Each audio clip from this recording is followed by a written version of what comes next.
kuatkan hati. Negeri ini memanggilmu kawan. Belajar bergerak berbagi untuk negeri. Guru penggerak majukan pendidikan. Guru penggerak menghamba pada murid. Kreatif rancang pembelajaran. Hargai potensi. Assalamualaikum warahmatullahi wabarakatuh. Waalaikumsalam warahmatullahi wabarakatuh. Selamat pagi anak-anak. Baik. Gimana kabarnya hari ini? Baik. Semua sudah sarapan? Sudah. Lemes kan? Sudah. Semuanya semangat? Semuanya semangat. Oke anak-anak, untuk memulai kegiatan hari ini kita sebaiknya melakukan ice breaking dulu ya. Coba semuanya berdiri. Ya, hitungan ketiga kita mulai. 1, 2, 3. Ayo kawan-kawan, kita jumpa lagi. Tengok kanan, tengok kiri, berkedip mata ting-ting. Sekawan-kawan, kita jumpa lagi. Senyum kanan, senyum kiri, berkedip mata ting-ting. Ayo kawan-kawan, kita jumpa lagi. Salam kanan, salam kiri. Assalamualaikum. Waalaikumsalam. Terima kasih. Buat sebuah keyakinan kelas atau kesepakatan kelas, yang mana keyakinan kelas itu dan kesepakatan kelas itu kita buat secara bersama-sama. Nah, apa tujuannya? Supaya kita termotivasi. Nah, keyakinan kelas dan kesepakatan kelas itu kita buat dengan tujuan apa? Ya kan? Agar semuanya termotivasi untuk belajar sekali lagi. Yang kedua, ada lagi? Ada rasa tanggung jawab. Nah, tunjukkan kegiatan yang positif, tidak boleh negatif. Sebelum kalian menuliskan, Bu Guru mau tanya dulu nih. Ada yang tahu nggak kira-kira keyakinan kelas itu apa aja? Contohnya, ya Mbak Safa. Iya, masuk kelas tepat waktu. Ada yang lain? Yang lain ya Mbak? Ya, menjelaskan mendengarkan penjelasan guru. Ada lagi? Ya, Mbak Naya? Menjaga kelas agar tetap bersih dan rapi. Iya, kalau jawab pelajaran kita harus bagaimana? Ayo. Iya, betul Mbak Chandra. Berdoa sebelum. Nah, sekarang setiap anak tentu memiliki keyakinan kelas masing-masing. Nah, silakan dituliskan dari sekarang.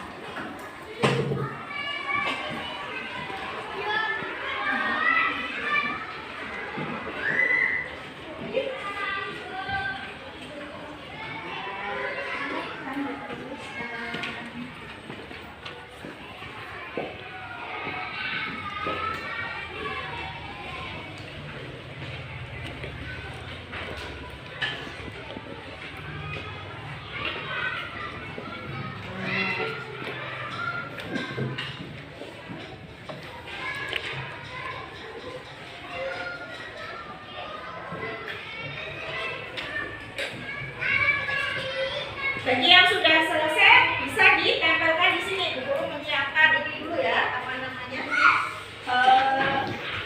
Untuk ditempelkan di sini.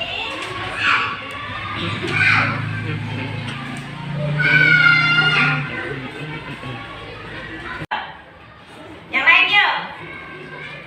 Langsung ditempel aja, nggak apa-apa.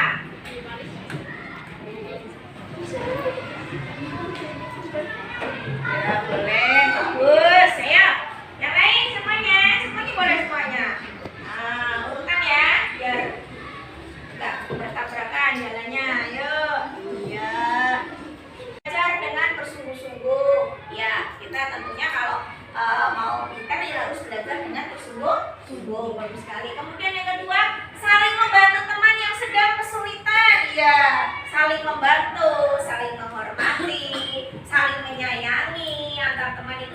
penting ya, karena kita hidup itu selalu membutuhkan orang lain. Apalagi ada teman-teman yang kesulitan dalam hal belajar, kemudian misalnya ada teman yang minta bantuan kalian karena sakit, ya kita harus saling membantu. Kemudian yang selanjutnya, bicara yang sopan. Nah, ini bicara yang sopan itu sangat penting sekali untuk kalian ya. Kalau kita berbicara sopan dengan orang lain, otomatis orang lain juga akan sopan kepada kita. Kemudian ada lagi, berdoa sebelum memulai pelajaran. Ini wajib sekali ya. Berdoa sebelum memulai pelajaran, dan kebiasaan ini sudah kalian laksanakan setiap mau belajar. Nah, dari kesimpulan semuanya, nanti kita mengambil 5 poin saja. Ya, berdoa sebelum memulai pembelajaran, kemudian apa? Datang tepat waktu, kemudian ya, belajar dengan sungguh-sungguh, saling menghormati dan menghargai. Kalau misalnya Bu mau ditambah lagi, boleh enggak? Apa ya kira-kira? Oh ya, tadi yang mendengarkan guru waktu menerangkan, kan biasanya kalau guru menerangkan kan pada cerita sendiri-sendiri. Oh ya boleh. Nah, biasanya kalian kan seperti itu ya. Oke. Nah, untuk kegiatan membuat keyakinan kelas atau kesepakatan kelas, kiranya sudah selesai, Bu Guru mengucapkan terima kasih kepada kalian karena sudah bekerja sama. Ya, terima kasih kerjasamanya untuk membuat keyakinan kelas, dan sudah selesai semua, sudah saya simpulkan mana-mana nanti yang harus dilaksanakan di dalam kelas, dan Bu Guru mengharap dengan adanya keyakinan kelas ini kalian lebih termotivasi untuk belajar, termotivasi untuk datang ke sekolah, lebih bersemangat lagi, seperti itu ya? Ya seperti itu. Assalamualaikum warahmatullahi wabarakatuh. Perkenalkan, nama saya Raisa Artanti dari kelas 6 SDN Penarukan 01. Saya akan memberikan kesan setelah membuat keyakinan atau kesepakatan kelas. Kesan saya setelah membuat keyakinan atau kesepakatan kelas adalah senang. Kita semua harus menaati keyakinan atau kesepakatan kelas, karena keyakinan atau kesepakatan kelas dibuat untuk ditaati, bukan buat dilanggar. Terima kasih. Wassalamualaikum warahmatullahi wabarakatuh.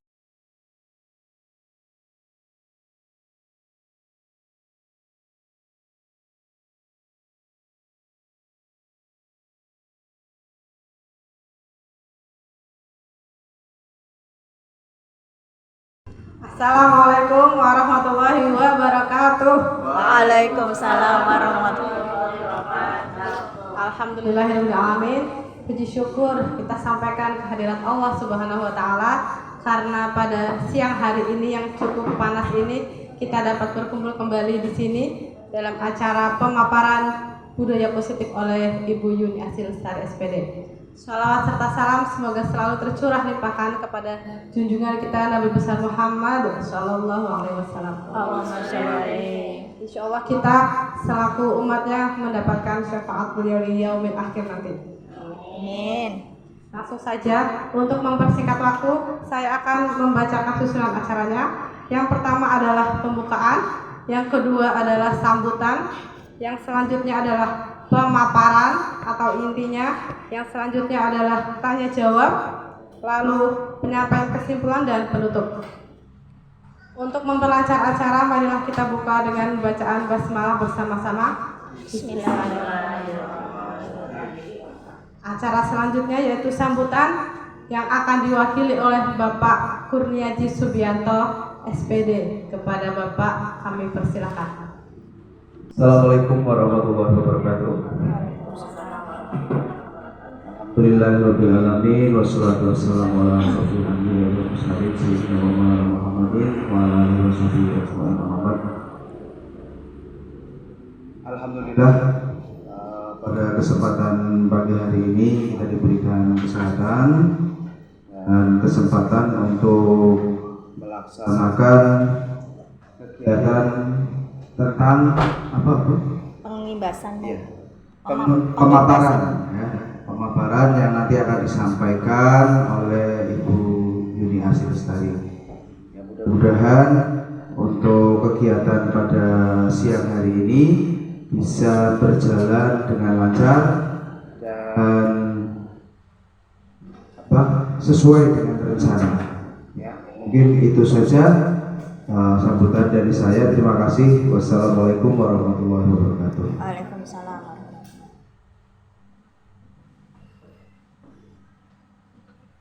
Terima kasih kepada Bapak Kurniadi Subianto SPD yang telah menyampaikan sambutannya.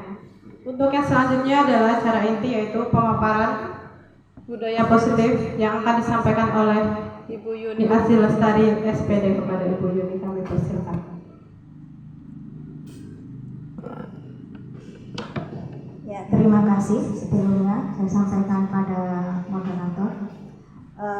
Saya awali dengan Assalamualaikum warahmatullahi wabarakatuh. Waalaikumsalam warahmatullahi wabarakatuh. Alhamdulillah, puji syukur kehadirat Allah Subhanahu wa taala, pada hari ini kita bisa dipertemukan kembali dalam acara pemaparan tentang pengimbasan budaya positif di sekolah yang nanti akan saya paparkan dari awal sampai akhir, mudah-mudahan diberi kelancaran.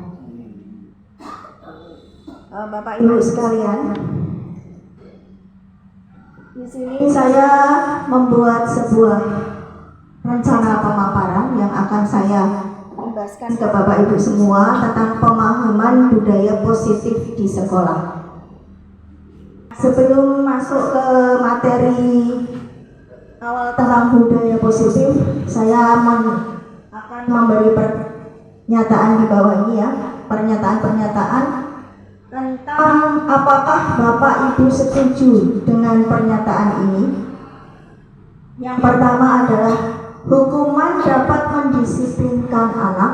Yang kedua, pemberian hukuman dengan hal positif seperti membaca atau membersihkan halaman sekolah dapat meningkatkan disiplin anak. Yang ketiga, memberi penghargaan dapat meningkatkan motivasi belajar anak.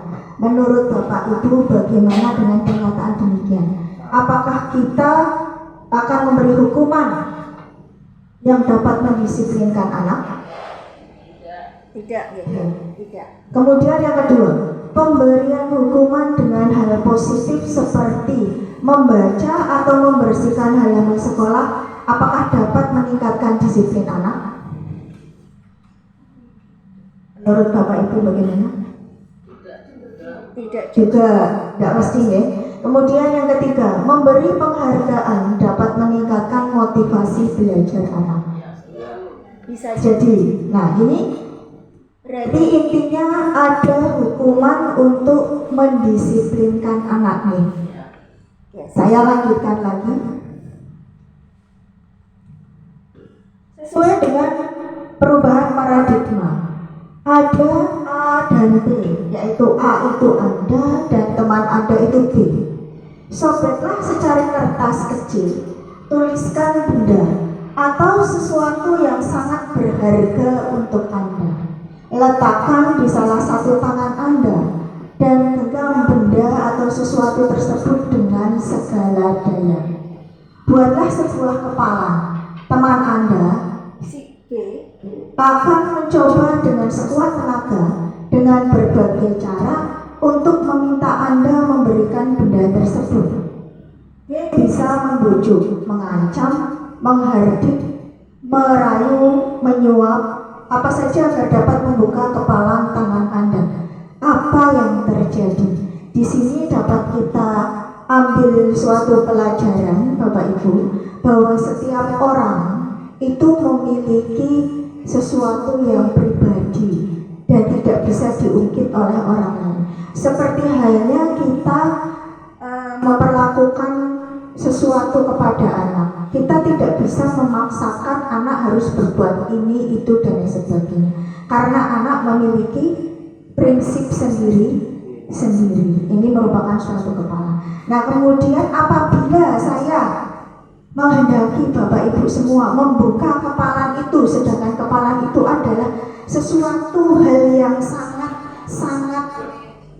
penting dan sangat-sangat tidak perlu diketahui oleh orang lain, bagaimana menurut Bapak Ibu semua? Apakah Bapak Ibu mau membuka kepala itu?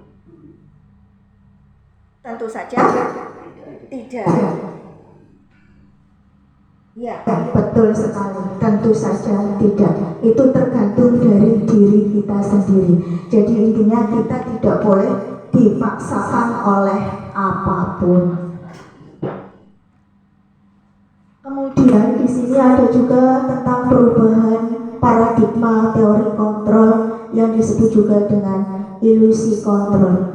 Yang pertama, ilusi guru mengontrol murid. Seperti tadi, sebuah kepala, seorang murid memiliki suatu kepala, memiliki rahasia sesuatu. Ilusi guru mengontrol. Guru itu sebenarnya kepingin mengontrol murid, tapi yang menjadi murid terkadang tidak bisa kita kontrol. Mereka memiliki pribadi masing-masing. Kemudian yang kedua, ilusi bahwa kritik dan membuat orang merasa bersalah dapat menguatkan karakter. Kemudian yang ketiga, ilusi bahwa semua penguatan positif efektif dan bermanfaat. Kemudian ilusi yang terakhir adalah bahwa orang dewasa memiliki hak untuk memaksa. Dari ilusi-ilusi kontrol seperti ini yang saya paparkan, sepertinya tidak semuanya. Menurut Ki Hajar Dewantara, sesuai dengan paradigma tadi, bahwa tujuan pendidikan yaitu menuntun segala kodrat yang ada pada anak-anak agar mereka dapat mencapai keselamatan dan kebahagiaan yang setinggi-tingginya, baik sebagai manusia maupun sebagai anggota masyarakat. Oleh sebab itu, pendidik itu hanya dapat menuntun tumbuh atau hidupnya kekuatan kodrat yang ada pada anak-anak agar dapat memperbaiki lakunya, bukan dasarnya. Bukan dasarnya hidup dan tumbuhnya kekuatan kodrat anak. Intinya kita hanya menuntun tumbuh kembang mereka dan kita tidak memaksakan mereka untuk seperti apa yang kita inginkan. Nah, sesuai dengan kesimpulan tadi bahwa kita tidak bisa memaksakan kehendak kita kepada orang lain, kita masuk kepada budaya positif. Apa itu budaya positif? Budaya positif adalah nilai-nilai keyakinan dan kebiasaan-kebiasaan di sekolah yang berpihak pada murid, agar murid dapat berkembang menjadi pribadi yang kritis, penuh hormat dan tanggung jawab. Untuk membangun budaya yang positif, sekolah perlu menyediakan lingkungan yang positif, lingkungan yang aman dan nyaman agar murid-murid mampu berpikir, bertindak, dan mencipta dengan merdeka, mandiri, dan bertanggung jawab. Nah, budaya positif itu dapat kita lakukan dengan menerapkan konsep-konsep disiplin positif, motivasi perilaku manusia, kemudian posisi kontrol kita sebagai seorang guru, keyakinan kelas, dan segitiga restitusi di sekolah. Nah, apa yang dimaksud dengan disiplin positif? Jadi disiplin positif itu sesuatu yang harus dilaksanakan, tetapi tumbuh dari dalam diri kita, dari dalam diri manusia. Kalau kita mempunyai seorang murid, tumbuh dari dalam diri murid kita. Seperti tadi ada ilusi kontrol dan lain sebagainya. Jadi guru itu tidak bisa memaksakan murid untuk kamu harus begini, kamu harus begitu, seperti itu. Ini yang namanya disiplin positif. Mereka mau disiplin, tapi atas kemauan mereka sendiri, tidak ada pengaruh dari luar, tidak ada pengaruh saya melakukan ini harus mendapatkan penghargaan dan lain sebagainya. Disiplin positif di sini bisa kita amati, kemudian kita lihat ya tentang definisi dari disiplin positif. Itu adalah merupakan suatu cara penerapan disiplin tanpa kekerasan dan ancaman yang dalam praktiknya melibatkan perilaku komunikasi efektif antara guru dan murid. Jadi di sini tidak ada unsur-unsur kekerasan dan ancaman ya Bapak Ibu untuk disiplin positif. Jadi anak biar berdisiplin tapi tidak ada unsur kekerasan atau ancaman. Kemudian penerapan disiplin positif ini mengajarkan murid untuk memahami konsekuensi yang mereka lakukan, sehingga murid dapat menghormati diri sendiri dan bertanggung jawab terhadap lingkungan dan pribadinya masing-masing.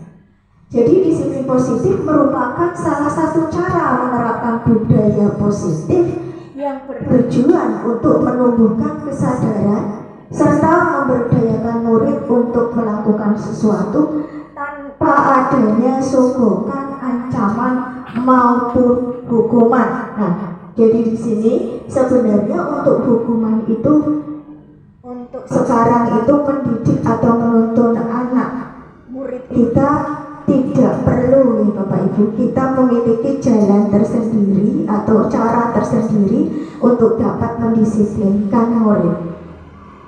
Disiplin positif akan membawa murid pada nilai-nilai kebajikan yang sesuai dengan profil pelajar Pancasila yang sekiranya Bapak Ibu sudah mengetahui semua, yaitu beriman dan bertakwa pada Tuhan Yang Maha Esa dan berakhlak mulia, kemudian berkebinekaan global, bergotong royong, mandiri, bernalar kritis, dan kreatif.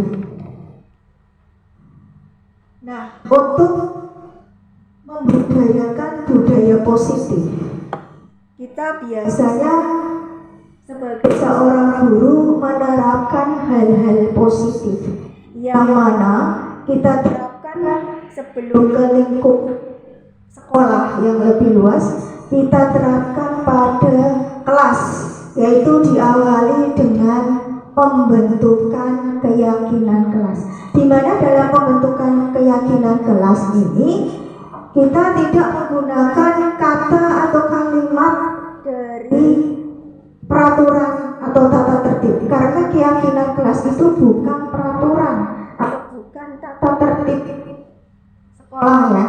Di sini keyakinan kelas itu kita buat sesuai dengan kesepakatan bersama antara Bapak Ibu guru semua dengan murid-murid dalam satu kelas yang nantinya akan diimplementasikan menjadi keyakinan sekolah. Jadi keyakinan kelas ini kita bentuk. Caranya bagaimana Bapak Ibu? Di kelas kita membentuk sebuah kelompok belajar dari anak-anak, kita memberikan pengarahan kepada anak-anak. Ini adalah contoh dari keyakinan kelas, di mana keyakinan kelas itu sesuatu yang diyakini, bukan sesuatu yang harus dilaksanakan dan wajib itu tidak boleh tidak dilaksanakan, bukan seperti itu. Tapi keyakinan kelas sesuatu yang sudah diyakini oleh murid-murid kita di dalam kelas. Jadi mereka yakin akan melaksanakan keyakinan kelas itu sesuai dengan kesadaran masing-masing. Jadi dalam pembuatan atau pembentukan keyakinan kelas itu nanti setiap anak memberikan pendapatnya atau curah pendapat mereka menginginkan apa di kelas ini. Seperti itu Bapak Ibu. Kemudian di sini ada contoh bentukan keyakinan kelas yang pertama. Keyakinan kelas yang pertama itu setiap anggota kelas perlu belajar. Setiap anggota kelas perlu tenang. Setiap anggota kelas perlu melakukan tugas. Kemudian setiap anggota kelas perlu saling menghargai. Setiap anggota kelas perlu merasa aman. Bagaimana menurut Bapak Ibu sekalian untuk bentukan keyakinan kelas yang warna biru? Dari kalimat-kalimatnya kita ambil kalimat yang positif agar bisa diyakini oleh murid kita. Dalam pembentukan keyakinan kelas, menurut Bapak Ibu yang warna biru itu bagaimana? Apakah sudah bagus untuk anak-anak atau bagaimana?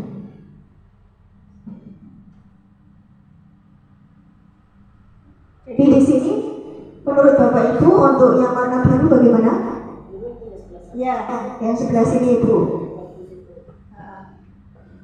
Dengan keyakinan kelas seperti itu, apakah sudah bisa kita terapkan di kelas? Apakah anak-anak nanti bisa paham? Oh, ini keyakinan kelas ini setiap anggota kelas perlu belajar dengan kata-kata perlu. Sedangkan dalam pembentukan keyakinan kelas itu kita harus mengambil kalimat-kalimat yang positif, yang tidak boleh ada kata-kata yang ada unsur larangan, perintah dan lain sebagainya.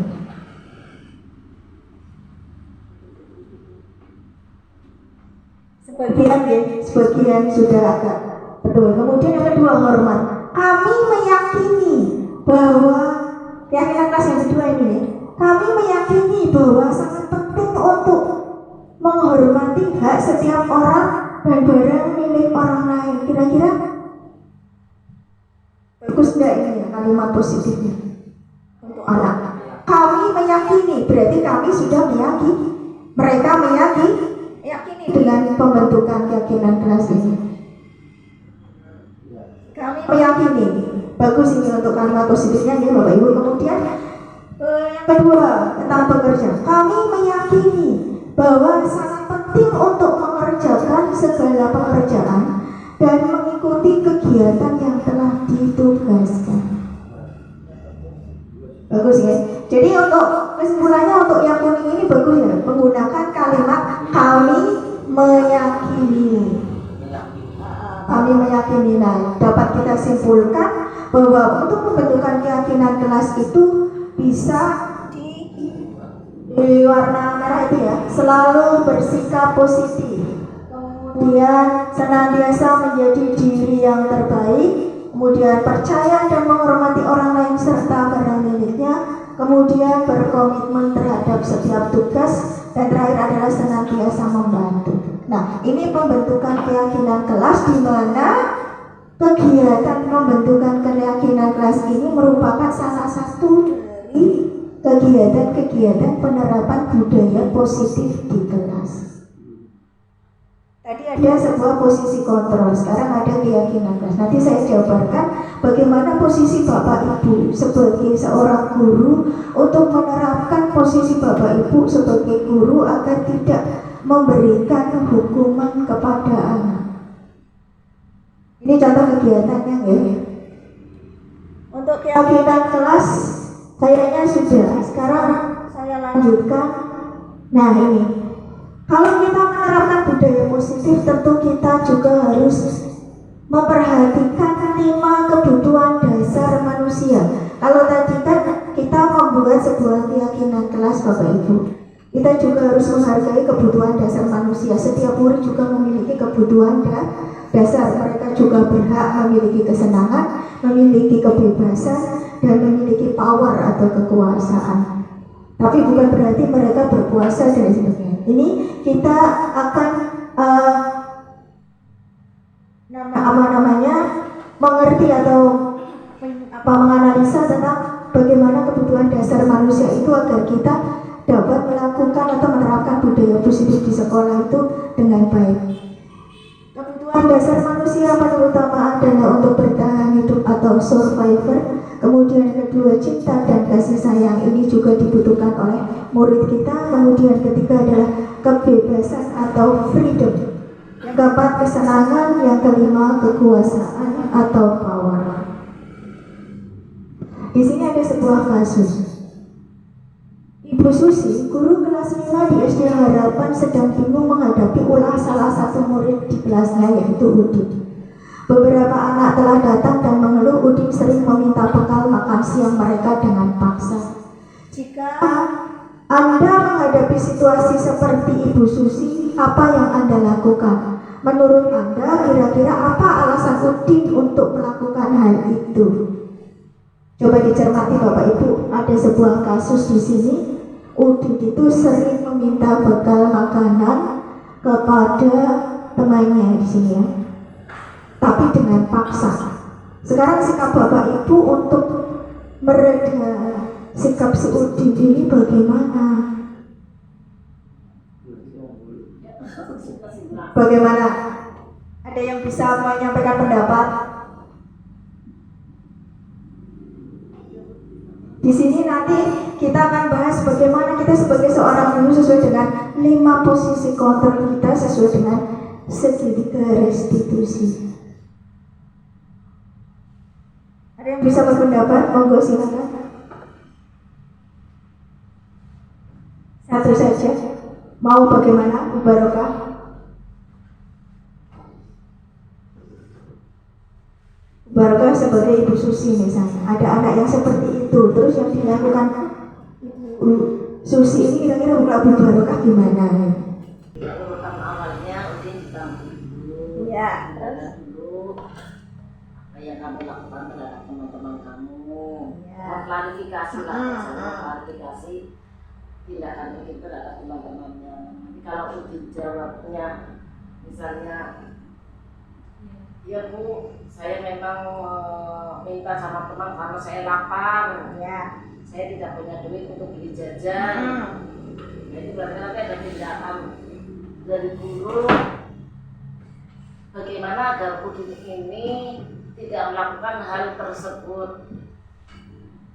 Ya, yang pertama tadi menasehati, mengklarifikasi, kemudian ambil tindakan agar Udin tidak melakukan kegiatan tersebut, meminta dengan paksa.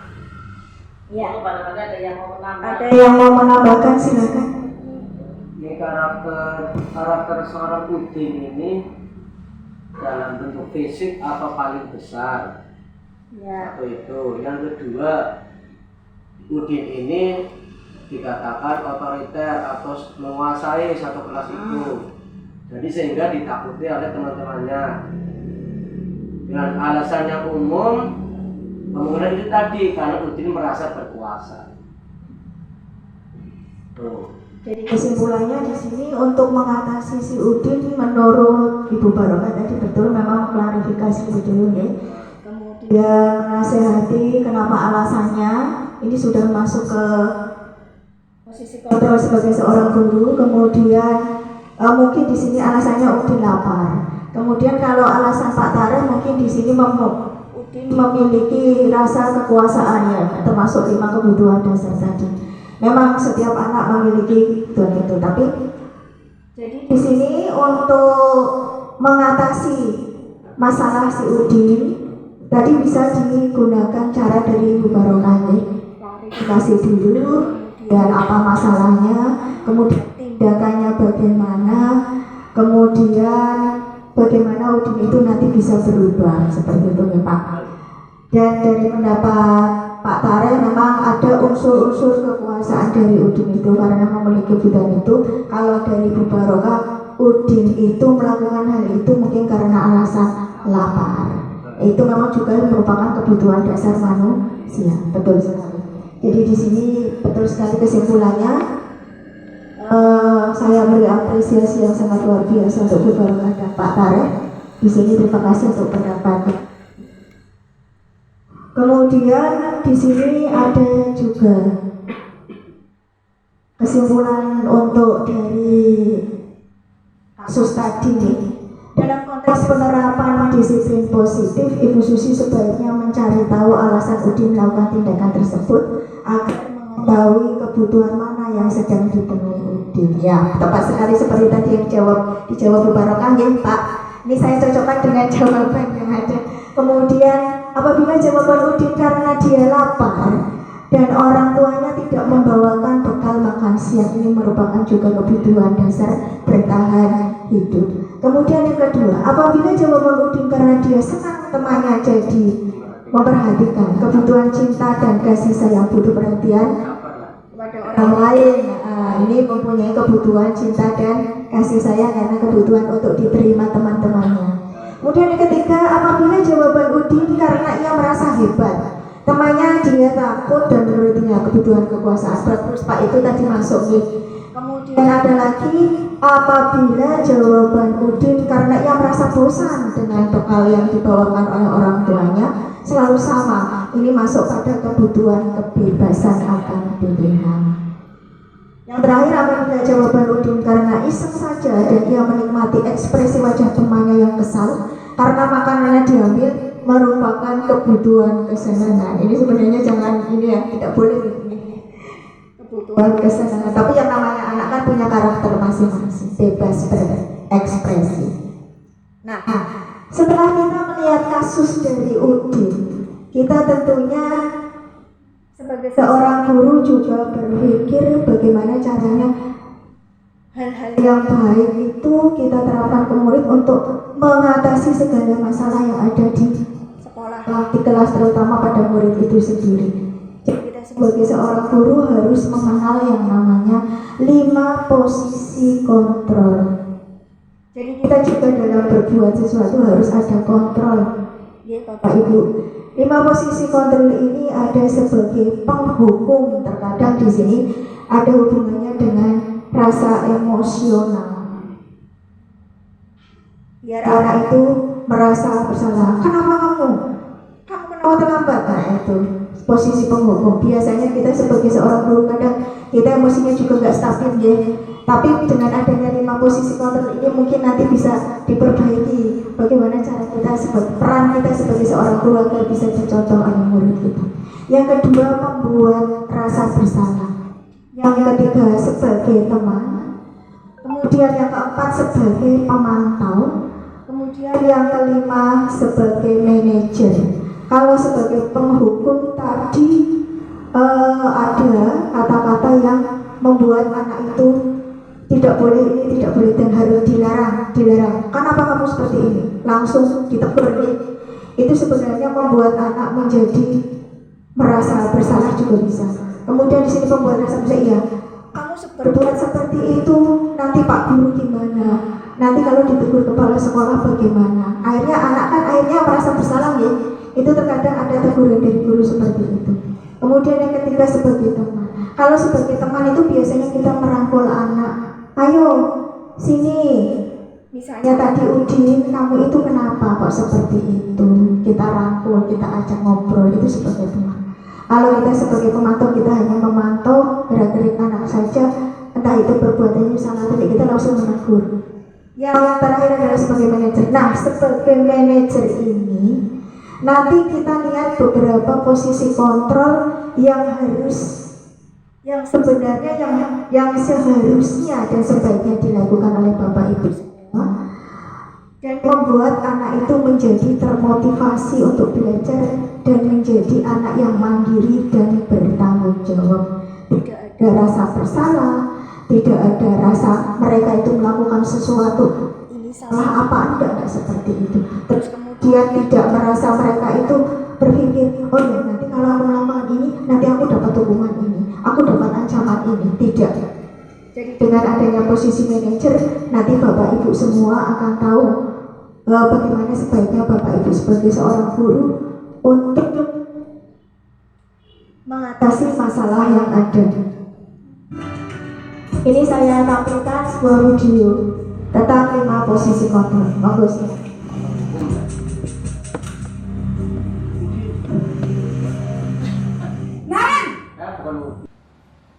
Sini kamu. Selamat pagi, Bu. Selalu terlambat. Kamu deh, pasti terlambat. Maaf, Bu. Saya... Apa? Apa coba? Alasan kamu apa lagi? Kapan sih kamu tidak terlambat? Malas sekali ya kamu jadi anak. Saya... Dasar pemalas. Gak kapok-kapok sih kamu. Sudah berapa kali terlambat? Sana, kamu keliling lapangan basket 2 kali. Kenapa saya harus keliling lapangan basket, Bu? Kenapa? Kamu mau lawan ibu? Berani-beraninya jawab. Sudah terlambat, masih berani jawab pula. Sekarang, keliling lapangan basket 5 kali sekalian. Biar kapok. Cepat, pergi sana ke lapangan basket.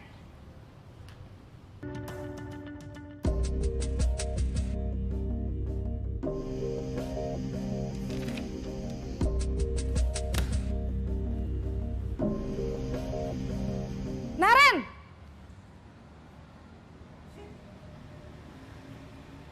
Selamat pagi, Bu. Naren. Kamu kenapa terlambat lagi, Nak? Ya Tuhan, Naren. Kamu senang ya bikin ibu susah ya? Kalau kamu terlambat lagi, nanti ibu yang ditegur Bapak Kepala Sekolah, Nak. Disangka ibu tidak bisa membina kamu. Duh, gimana ini? maaf Bu. Duh Gusti Naren. Kamu suka ya kalau ibu ditegur bapak kepala sekolah? Terus, sekarang ibu harus tulis apa ini di buku absen? Ini kamu sudah sering terlambat loh. Ibu harus apa coba? Maaf Bu, maaf sekali. Ya sudah, lain kali jangan bikin ibu susah lagi ya nak ya. Ibu tidak akan kuat lagi kalau kamu begini terus. Bisa jantungan kalau ibu ditegur bapak kepala sekolah. Sana cepat ke kelas. Maaf ya Bu, maaf sekali.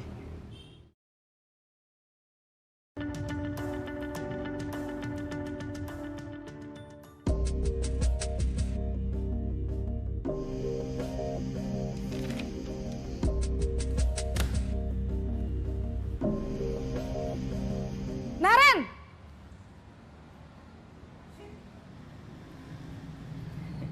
Selamat pagi Bu. Wah, sudah jam berapa ini nak? Terlambat lagi ya sayang? Iya Bu, habis ibu saya lupa bangunkan saya Bu. Kamu malah menyalahkan ibu kamu. Kamu bukannya anak yang larinya paling kenceng.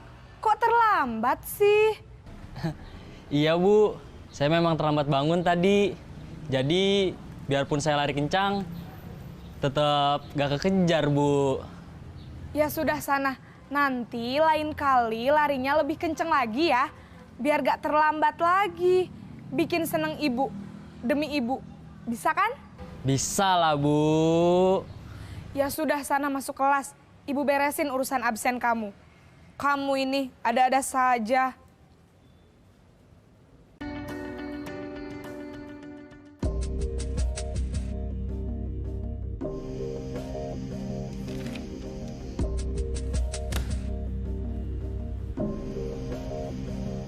Naren!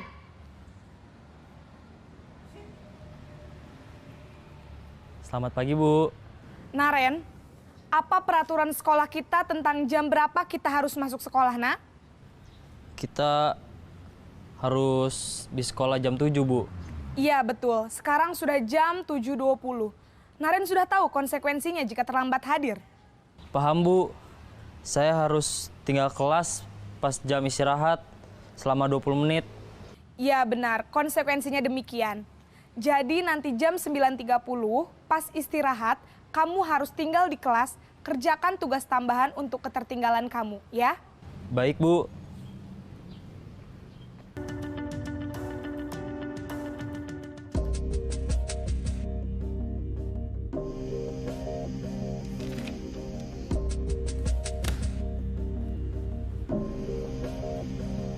Naren!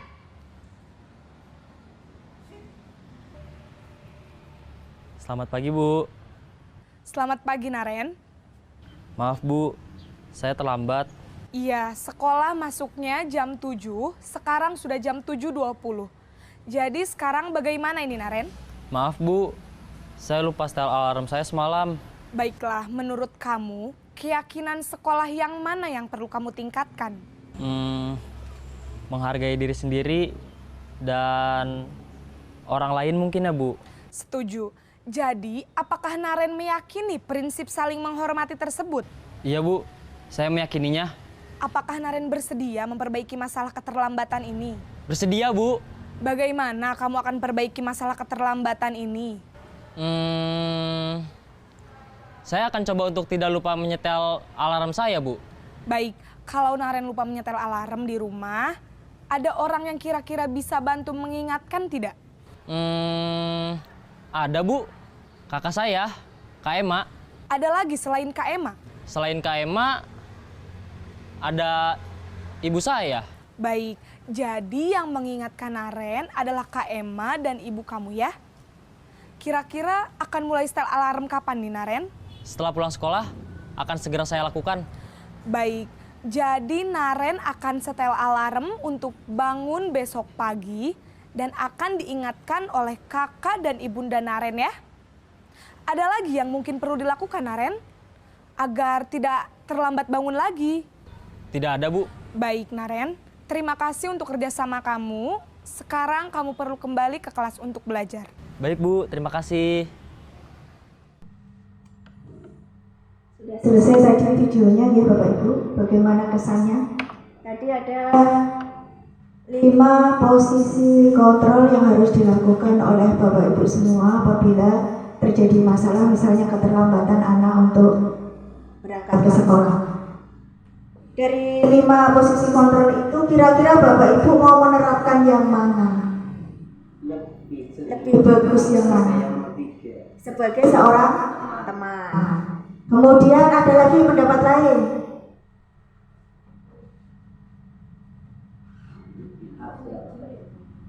Ya, ada yang memilih sebagai seorang teman. Terus ini untuk sebagai seorang teman kayaknya sudah sering diterapkan nih. Apabila posisi yang lain bisa dirubah biar tidak sebagai seorang teman saja, jadi anak itu bisa memiliki rasa tanggung jawab sendiri. Yang mana? Ya, di sini ada posisi kontrol seorang guru yang sebaiknya dilakukan. Dan ini sebaiknya kita lakukan adalah posisi kontrol sebagai seorang manajer. Jadi memang semuanya itu memang tergantung dari situasi dan kondisi. Tapi untuk posisi kontrol yang lebih tepat di sini adalah sebagai seorang manajer. Kalau kita sebagai seorang teman biasanya nanti menimbulkan anak-anak menjadi ketergantungan pada kita dengan dengan alasan mereka, Bapak itu kan sudah baik sama saya, sudah kayak teman. Jadi kalau saya melakukan sesuatu, nanti saya ulangi lagi kan nggak apa-apa. Bapak itu kan sebagai seorang teman saya, mereka kan pasti akan akan memaafkan saya dan sebagainya. Itu ada alasan, berarti ada alasan secara eksternal. Tapi kalau misalnya posisi kontrol sebagai seorang manajer, itu kan nanti anak ditanya tentang keyakinan kelas yang sudah disusun, tentang keyakinan kelas yang sudah disepakati bersama, apakah melanggar atau tidak. Di sini tadi ada melanggar tentang apa, menghormati dan menghargai orang lain. Jadi nanti anak bisa berpikir, oh iya, berarti saya tidak menghormati dan menghargai orang lain. Ini berarti saya harus memperbaiki rasa tanggung jawab saya sebagai seorang murid karena sudah meyakini keyakinan kelas yang sudah dibentuk. Seperti itu ya Bapak Ibu. Nah, dalam posisi kontrol ini nanti diterapkan dalam segitiga restitusi. Segitiga restitusi itu apa? Sebenarnya segitiga restitusi itu adalah hubungan antara guru dengan murid agar lebih kondusif dan menciptakan anak itu agar lebih nyaman dan aman bersekolah atau belajar. Yaitu di sini bisa kita jabarkan posisi di mana proses menciptakan kondisi bagi murid untuk memperbaiki kesalahan mereka sehingga mereka bisa kembali pada kelompok mereka dengan karakter yang lebih kuat. Melalui segitiga restitusi, guru dapat membantu murid menjadi lebih memiliki tujuan, disiplin positif, serta memulihkan dirinya setelah berbuat salah, membantu murid untuk jujur pada diri sendiri dan mengevaluasi dampak dari kesalahan yang dilakukan dan memberikan penawaran bukan paksaan. Seperti tadi di posisi manajer itu sudah masuk ke segitiga restitusi. Yang pertama itu ada tahapan-tahapan yang sebenarnya kita ketahui dari posisi manajer tadi, yaitu menstabilkan identitas. Menstabilkan identitas ini berarti kita itu meredam emosi anak. Seperti tadi, peraturan di sekolah itu masuknya jam berapa ya? Nah, itu menstabilkan identitas. Kemudian tadi ditanyakan lagi, kenapa kamu melakukan itu? Apakah itu merupakan kesalahan apa tidak? Nah, itu masuk pada validasi tindakan yang salah.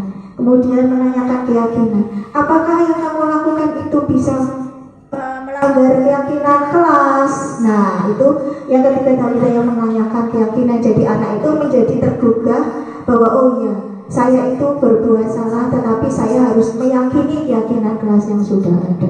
Jadi nanti anak itu akan sadar dengan sendirinya tanpa adanya paksaan. Beda dengan tadi, dengan posisi kontrol sebagai penghukum. Kamu begini, nanti saya kasih hukuman lari 5 kali di lapangan. Nah, itu anak sudah merasa takut.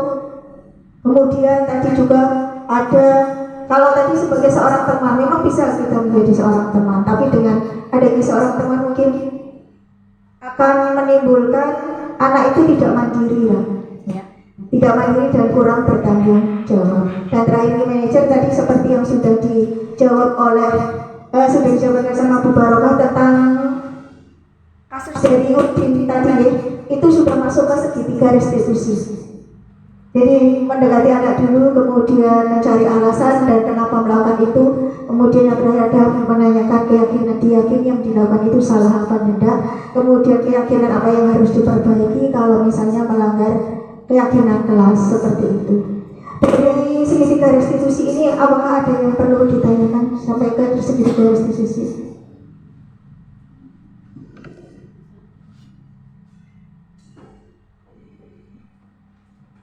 Tidak ada ya Bapak Ibu. Kalau tidak ada berarti Bapak Ibu sudah jelas semua ya. Jadi untuk penerapan segitiga restitusi, kemarin saya sudah menerapkan segitiga restitusi. Saya sudah merekam video, tapi di sini video saya tidak menayangkan ya karena saya simpan di mana. Saya cari dulu, nanti saya tayangkan untuk waktu selanjutnya, waktu lain waktu aja ya. Saya sudah menerapkan segitiga restitusi. Jadi kalau ada anak yang terlambat, saya menerapkannya menggunakan pertanyaan-pertanyaan tadi sebagai seorang manajer. Jadi kita sebagai seorang guru memang kita harus menerapkan posisi kontrol kita sebagai seorang manajer dan sesuai dengan tahap segitiga restitusi. Yang pertama itu tadi yang menstabilkan identitas, kemudian validasi tindakan yang salah, yang ketiga adalah keyakinan kelas. Itu ya Bapak Ibu. Tidak ada yang ditanyakan untuk segitiga restitusi ya. Jadi intinya tadi segitiga restitusi itu penerapannya sama dengan posisi kontrol kita sebagai seorang manajer. Jadi nanti bisa diterapkan di kelas masing-masing ya Bapak Ibu. Jangan menggunakan penghukum ya. Jangan menggunakan posisi kita sebagai penghukum. Kemudian kalau kita menggunakan posisi kita sebagai seorang teman, minimal kita juga kita boleh menggunakan posisi itu, tapi nanti kita tujuannya ke tadi keyakinan kelas yang sudah disepakati dan menumbuhkan rasa tanggung jawab dan mandiri dan rasa percaya diri seperti itu ya Bapak Ibu. Kalau misalnya tidak ada pertanyaan, di sini saya jelaskan lagi tentang menstabilkan identitas.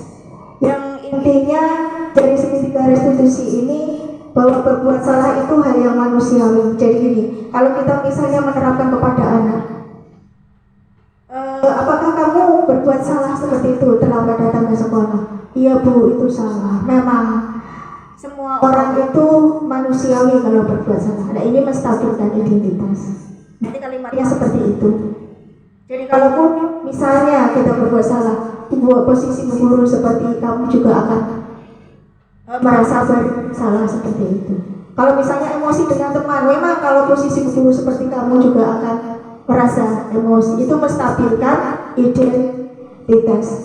Tidak ada manusia yang sempurna. Kemudian Bapak Ibu juga bisa berbuat salah. Kita pasti bisa menyelesaikan permasalahan ini. Kemudian Bapak Ibu tidak tertarik untuk mencari tahu siapa yang benar, siapa yang salah. Bapak Ibu lebih tertarik untuk menyelesaikan masalah. Kemudian kalau kamu menyalahkan dirimu sendiri terus menerus, apakah kamu bersikap baik pada dirimu sendiri? Nah ini untuk menstabilkan identitas pada anak apabila mereka melanggar dari keyakinan kelas. Yang kedua, validasi kebutuhan. Membantu siswa mengenali basic kebutuhan yang diinginkan. Misalnya di sini ada contoh dari guru berkata, kamu bisa saja kan melakukan hal yang lebih buruk tapi kamu tidak melakukannya. Apa yang penting bagi kamu? Biasanya kalimat-kalimat ini digunakan apabila ada anak yang bermasalah, kemudian kita melakukan sesuai dengan situasi dan kondisi apa masalah anak tersebut. Yang terakhir adalah menanyakan keyakinan kelas. Ada berbagai nilai-nilai dari universal yang kita sepakati atau nilai kebajikan. Jadi untuk budaya positif ini sebenarnya kita terapkan adalah tentang bagaimana kita membentuk atau membentuk lingkungan itu menjadi nyaman dan aman, kemudian menjadikan anak-anak kita menjadi nyaman untuk belajar. Terutama apabila mereka melakukan suatu kesalahan yang dihubungkan dengan norma sosial atau nilai-nilai yang mendasari manusia berinteraksi dengan orang lain. Jadi seperti itu Bapak Ibu tentang segitiga restitusi, nanti mohon bisa diterapkan di sekolah atau di kelas masing-masing dan nantinya bisa diterapkan di sekolah kita. Untuk pembahasan tentang segitiga restitusi kemudian posisi kontrol, apa ada yang perlu ditanyakan Bapak Ibu?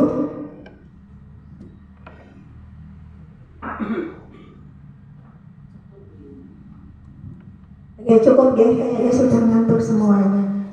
Ya sudah saya ambil kesimpulan bahwa budaya positif di sekolah itu bisa kita terapkan dengan berbagai hal-hal suatu kebiasaan atau kebiasaan ya Bapak Ibu, yaitu sesuai dengan nilai-nilai kebajikan secara universal, kemudian nilai-nilai positif. Kita sebagai seorang guru bagaimana kita menjadi posisi kontrol kepada anak, ya kita ambil yang positif yaitu sebagai manajer. Dan terakhir adalah kita menerapkan budaya segitiga restitusi seperti yang sudah kita tayangkan tadi, yaitu cocoknya adalah pada posisi kontrol sebagai seorang manajer. Nah sekiranya itu saja ya Bapak Ibu kesimpulan hari ini. Terima kasih atas kehadirannya dan kebersamaan untuk siang hari ini. Mudah-mudahan apa yang saya paparkan bermanfaat untuk Bapak Ibu semua dan nanti bisa diterapkan di kelas masing-masing. Terima kasih atas perhatiannya. Saya ucapkan wabillahi taufiq wal hidayah. Assalamualaikum warahmatullahi wabarakatuh.